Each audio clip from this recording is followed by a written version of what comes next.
पूनिया हैं उनको ये लगने लगा कि वो काफी ताकतवर हो गए हैं और यही उनसे चूक हो गई। तो कुल मिलाकर भारतीय जनता पार्टी का जो शीर्ष नेतृत्व उसको समझ में आ गया था कि अगर सतीश पूनिया को रिटेन किया जाता है, उनको अध्यक्ष पद पर बरकरार रखा जाता है, तो इसका मतलब होगा कि फूट और ज्यादा होगी। वसुंधरा को शिकायत नहीं होनी चाहिए, किरोड़ी मीणा को शिकायत नहीं। शिकायत तो किससे थी? शिकायत तो सतीश पूनिया थी। देखिए, सतीश पूनिया को लाया क्यों गया था? सतीश पूनिया को लाने का मकसद ये था कि भारतीय जनता पार्टी के पिछले चुनाव में हार के बाद वसुंधरा राजे का जो कद था उसको कम करते हुए समानांतर व्यवस्था, समानांतर नेता को खड़ा करना, और सतीश पूनिया को टास्क दिया गया। सतीश पूनिया ने उस टास्क को निभाने की भरपूर कोशिश की और उसकी परिणति ये थी कि सतीश पूनिया और वसुंधरा गुट दो अलग अलग गुट हो गए। दोनों ने एक दूसरे पर काफी शाब्दिक फायर किए, लेकिन उसके साथ साथ एक वक्त के बाद जब इनका कार्यकाल पूरा होने लगा तो ऊपर से एक तरह से अप्रत्यक्ष रूप से कह दिया गया कि चुनाव तक अध्यक्ष नहीं बदला जाएगा। तो जो पूनिया है उनको ये लगने लगा कि वो काफी ताकतवर हो गए हैं और यही उनसे चूक हो गई, क्योंकि भारतीय जनता पार्टी में ऊपर के जो दो शीर्ष नेतृत्व हैं, नरेंद्र मोदी, अमित शाह और उसके बाद जेपी नड्डा, इसके अलावा कोई क्षत्रपक ताकतवर हो जाए ये उनको पहले ही समझ जाना चाहिए था। और अगर अभी भी उनको रिटेन करा जाता सतीश पूनिया को, तो फिर वो अपने आप में स्वाभाविक रूप से खुद को मुख्यमंत्री पद का दावेदार भी एक तरह से मानने लगे थे। और उनके कार्यशैली के चलते हुए भारतीय जनता पार्टी में इतने सारे गुट हो गए थे कि उनके अंदर असंतोष पैदा होना शुरू हो गया था, जिसमें ताजा उदाहरण डॉक्टर किरोड़ीलाल मीणा का है। डॉक्टर किरोड़ीलाल मीणा ने सरेआम आरोप लगाए कि जो प्रदेश अध्यक्ष हैं वो कांग्रेस को घेरना ही नहीं चाहते।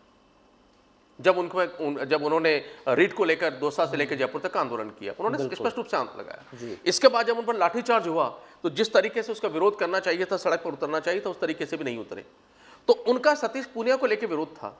तो कुल मिलाकर भारतीय जनता पार्टी का जो शीर्ष नेतृत्व उसको समझ में आ गया था कि अगर सतीश पूनिया को रिटेन किया जाता है, उनको अध्यक्ष पद पर बरकरार रखा जाता है, तो इसका मतलब होगा कि फूट और ज्यादा होगी, वसुंधरा और ज्यादा प्रो होकर आगे निकलेगी। क्योंकि जो 5 तारीख को मुख्यमंत्री आवास का घेराव और उसके खिलाफ वसुंधरा का अपना बर्थडे पर प्रदर्शन 4 मार्च को, हाँ 4 मार्च को, ये बताता था कि हर हालत में वसुंधरा और इनके बीच में टकराव होगा। और इसके बीच में गजेंद्र शेखावत, राठौड़, ये जो अनेक गुट थे, तो कुल मिलाकर के भारतीय जनता पार्टी के बिखरने की पूरी संभावना थी। ये ऊपर उनको लग गया था और इसीलिए उस संभावना, यानी भारतीय जनता पार्टी राजस्थान का जो संगठन की एंटी इनकम्बेंसी है उसको खत्म करने के लिए सतीश पूनिया को दरकिनार किया गया और सीपी जोशी की एंट्री करवाई गई। अब देखिए प्रदीप जी, अब क्या है कि चूंकि सीपी जोशी आ गए तो अब पुराना तो किसी को दिक्कत नहीं होनी चाहिए, क्योंकि नए तरीके से संगठन बनेगा, नए तरीके से पद भरे जाएंगे, नई बातें होंगी, कांग्रेस को नए तरीके से अटैक करने होंगे, विपक्षी दलों का नए तरीके अटैक करने होंगे, तो चीजें खत्म हो गई।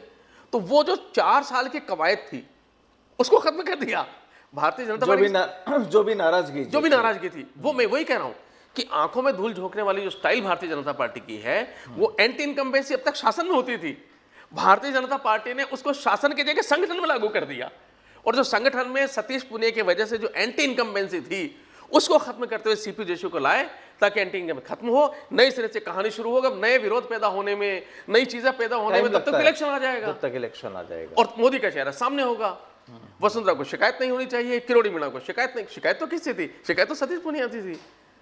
तो किरोड़ी मीणा को शिकायत नहीं होनी चाहिए, गजेंद्र शेखावत को शिकायत नहीं होनी चाहिए, वसुंधरा को शिकायत नहीं होनी चाहिए और उससे नरेंद्र मोदी का आगमन यहां पर होगा।